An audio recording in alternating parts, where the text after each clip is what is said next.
ఇది పూలు. పూలు నీదా?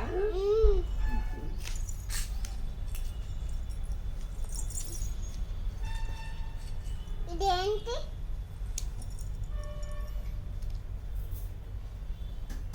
ఏమన్నా తెలవట్లేదు. చింత గింజ తోలు పడేస్తా.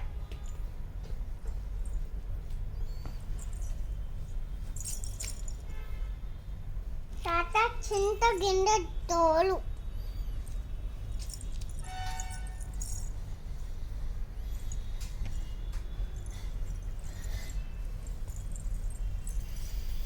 అమ్మ పాట వచ్చా నీకు? పాట కురిసింది వాన. ఆ పాట వచ్చా అమ్మా? రాదు. ఏం పాట వచ్చు నీకు? అందమే ఆనందం వచ్చా? రాదు. ఏం పాట వచ్చే? నా ముడ్డు ఆ? గింజలు నా ముడ్డు కింద ఉన్నాయి. ఉంటే ఉన్నాయి కానీ ఏం పాట వచ్చు నీకు? అమ్మా ఏం పాట వచ్చే? నీకు నిద్రపోవా ఈరోజు?